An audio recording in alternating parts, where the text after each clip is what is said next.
Hello friends, എന്തൊക്കെയുണ്ട് വിശേഷം? ഇന്ന് ഞാൻ വന്നിട്ടുള്ളത് കുട്ടനാടൻ സ്റ്റൈലിൽ ഉണ്ടാക്കുന്നൊരു ചിക്കൻ മപ്പാസിൻ്റെ റെസിപ്പി ആയിട്ടാണ് കേട്ടോ. നല്ല തേങ്ങാപ്പാലൊക്കെ ഒഴിച്ച് നല്ല കുറുകിയ ചാറൊക്കെ ആയിട്ടുള്ളൊരു കറിയാണിത്. അപ്പോൾ ഇത് ഉണ്ടാക്കാനായിട്ട് ഞാനൊരു പാൻ അടപ്പത്തേക്ക് വെച്ചിട്ടുണ്ട്. അതിലേക്ക് ഞാനൊരു 3 ടീസ്പൂൺ വെളിച്ചെണ്ണ ഒഴിച്ച് കൊടുത്തിട്ടുണ്ട് കേട്ടോ. ഇനി വേണ്ടത് 2 ബേ ലീഫ്, ഒരു ചെറിയ കഷ്ണം പട്ട, 3 ഗ്രാമ്പു, 3 ഏലക്കായ, 1 ടീസ്പൂൺ പെരിഞ്ചീരകം. ഇത് നമുക്ക് ഈ എണ്ണയിലേക്ക് ഇട്ട് കൊടുക്കാം. ഇതൊക്കെ നല്ല ലോ ഫ്ലെയിമിലിട്ട് നന്നായിട്ടൊന്ന് മൂപ്പിച്ചെടുക്കാം. അപ്പോൾ ഈ എണ്ണയിലേക്ക് ഇതിൻ്റെ എല്ലാ ഫ്ലേവറും ഇറങ്ങും. ഇനി നമുക്കിതിനകത്തേക്ക് ഇഞ്ചിയും വെളുത്തുള്ളിയും അരിഞ്ഞത് ചേർത്ത് കൊടുക്കാം. ഇതിപ്പോൾ 1.5 ടേബിൾ സ്പൂൺ ഇഞ്ചിയും 1.5 ടേബിൾ സ്പൂൺ വെളുത്തുള്ളിയാണ്. ഇനി നമുക്കിതിനകത്തേക്ക് 3 പച്ചമുളക് അരിഞ്ഞത് ചേർത്ത് കൊടുക്കാം.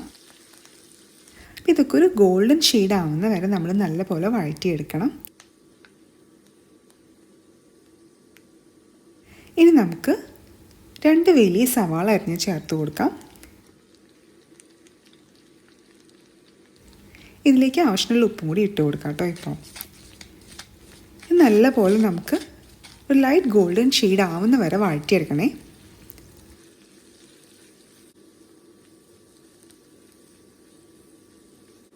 ഇപ്പോൾ സവാളയൊക്കെ നന്നായിട്ട് വഴണ്ടി വന്നിട്ടുണ്ട്. ഇനി നമുക്കിതിലേക്ക് 1/2 ടീസ്പൂൺ മഞ്ഞൾപ്പൊടി ചേർത്ത് കൊടുക്കാം.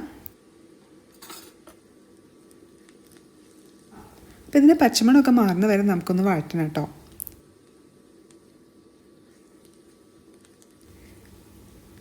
ഇനി ഇതിലേക്ക് നമുക്ക് 2 ടീസ്പൂൺ മല്ലിപ്പൊടി ചേർത്ത് കൊടുക്കാം.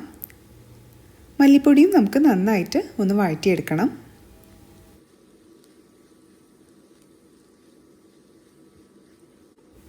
ഇനി നമുക്കിതിനകത്തേക്ക് 1 ടീസ്പൂൺ പെപ്പർ പൗഡർ ചേർത്ത് കൊടുക്കാം. അപ്പോൾ പെപ്പറൊക്കെ ചേർക്കുമ്പോൾ നല്ല ഫ്രഷായിട്ട് പൊടിച്ചെടുക്കാൻ നോക്കണേ. ഇനി നിങ്ങളുടെ കയ്യിൽ ഉണ്ടെങ്കിൽ കുറച്ച് നാളികേരക്കൊത്തും കൂടി ചേർത്ത് കൊടുക്കാം കേട്ടോ. ഇനി ഇതൊന്ന് വഴറ്റിയതിന് ശേഷം നമുക്ക് 1/2 കിലോ ചിക്കൻ ചേർത്ത് കൊടുക്കാം. എപ്പോഴും മപ്പാസിന് നല്ല എല്ലോട് കൂടി പീസസാണ് കേട്ടോ ടേസ്റ്റ് ഉണ്ടാവുക. അപ്പോൾ ഇതൊന്ന് നന്നായിട്ട് മിക്സ് ചെയ്തതിന് ശേഷം നമുക്ക് ലോ ഫ്ലെയിമിലാക്കി കൊടുക്കാം.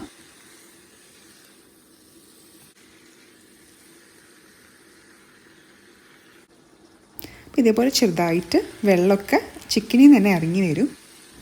ഈ ഒരു ടൈമിൽ നമുക്ക് നാളികേരപ്പാൽ ഒഴിച്ചു കൊടുക്കാം.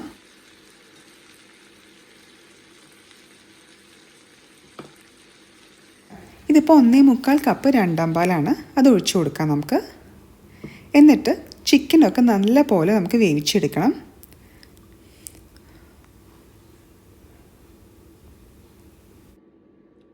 ഇനി നമുക്ക് ചിക്കനൊക്കെ ഇതിനകത്ത് കിടന്ന് വെന്ത് നന്നായിട്ട് വറ്റി വരുന്ന വരെ വെയിറ്റ് ചെയ്യണം കേട്ടോ. ഇതിൻ്റെ ഇടയിൽ ഞാനിപ്പോൾ 2 പച്ചമുളക് കൂടി ചേർത്ത് കൊടുത്തിട്ടുണ്ട്. അപ്പോൾ ഈ പച്ചമുളകിൻ്റെയും കുരുമുളകിൻ്റെയും എരിവാണ് ഇതിൻ്റെ ഹൈലൈറ്റ്. ശരിക്കും വറ്റി ഇതിനകത്ത് എണ്ണയൊക്കെ നന്നായി തെളിഞ്ഞു വരാൻ തുടങ്ങും. അതുവരെ നമുക്ക് വെയിറ്റ് ചെയ്യണേ. ഇതൊരു ഇമ്പോർട്ടൻറ്റ് സ്റ്റെപ്പാണ് കേട്ടോ. ഇത് സ്കിപ്പ് ചെയ്യരുത്. ഇങ്ങനെ ചെയ്താലാണ് നല്ല ടേസ്റ്റ് ഉണ്ടാവുക കറിക്ക്. മൂടിയൊന്നും വെക്കേണ്ട ആവശ്യമില്ല, നമുക്ക് തുറന്ന് വെച്ചിട്ട് തന്നെ വേവിക്കാം കേട്ടോ ഇത്. ഇപ്പോൾ ചിക്കനൊക്കെ വെന്ത് വന്നിട്ടുണ്ട്. അപ്പോൾ ഞാനിപ്പോൾ ഒരു 1/2 ടീസ്പൂൺ ഗരം മസാല ചേർത്ത് കൊടുക്കുകയാണ്. ഒന്ന് മിക്സ് ചെയ്യാം നമുക്ക്. ഇനി വീണ്ടും ഇത് വറ്റിക്കണം.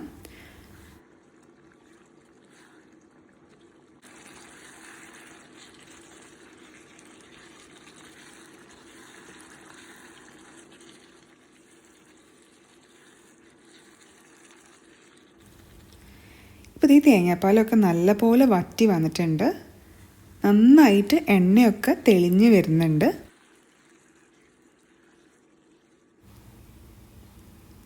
ഇനി ഇതിലേക്ക് നമുക്ക് കുറുകിയ തേങ്ങാപ്പാൽ ചേർത്ത് കൊടുക്കാം. ഇതിപ്പോൾ 3/4 കപ്പ് നല്ല കുറുകിയ തേങ്ങാപ്പാലാണ്. അതും കൂടി ഇതിനകത്തേക്ക് ഒഴിച്ചു കൊടുക്കാം. ഇനി നമുക്ക് ഫ്ലെയിം ഓഫ് ചെയ്യാം കേട്ടോ. ജസ്റ്റ് ഒന്ന് മിക്സ് ചെയ്താൽ മതി. ആ കറിയുടെ ചൂടിൽ തന്നെ തേങ്ങാപ്പാലൊക്കെ ഒന്ന് ചൂടായിക്കോളും. ഇതിനകത്തേക്ക് കുറച്ച് കുരുമുളക് പൊടി കൂടി ചേർത്ത് കൊടുക്കാം. നമുക്ക് കുറച്ച് മല്ലിയില അരിഞ്ഞതും 1 പച്ചമുളക് അരിഞ്ഞതും കുറച്ച് ഗരം മസാലയും കൂടി ചേർത്ത് കൊടുക്കാം കേട്ടോ. 2 നുള്ളൊക്കെ മതിയാവും. അപ്പോൾ മല്ലിയില ചേർത്ത് കൊടുക്കാൻ ഇഷ്ടമില്ലാത്തവർ ഈ സ്റ്റെപ്പ് ഒഴിവാക്കാം കേട്ടോ. നിങ്ങൾക്ക് നല്ല ഫ്രഷ് കറിവേപ്പിലൊക്കെ കിട്ടുകയാണെങ്കിൽ അത് ചേർക്കാം. എൻ്റെ കയ്യിൽ ഇപ്പോൾ കറിവേപ്പില ഉണ്ടായിരുന്നില്ല, അപ്പോൾ അതുകൊണ്ടാണ് ഞാൻ മല്ലിയില ചേർത്തത്. അപ്പോൾ നമ്മുടെ കറി ഇവിടെ റെഡി ആയിട്ടുണ്ട് കേട്ടോ. നല്ല കുറുകിയ ചാറൊക്കെ ആയിട്ട് നല്ല അടിപൊളി ടേസ്റ്റുള്ള കുട്ടനാടൻ സ്റ്റൈൽ ചിക്കൻ മപ്പാസാണിത്. നല്ല അപ്പത്തിൻ്റെ കൂടെയും ചോറിൻ്റെ കൂടെയും പൊറോട്ടയുടെ കൂടെയൊക്കെ ബെസ്റ്റ് കോമ്പിനേഷനാണ്. അപ്പോൾ ഉണ്ടാക്കി നോക്കിയിട്ട് നിങ്ങളുടെ ഫീഡ്ബാക്ക് പറയണേ. അപ്പോൾ നമ്മുടെ ചാനൽ സബ്സ്ക്രൈബ് ചെയ്യാനും മറക്കരുത് കേട്ടോ. Thank you for watching. By.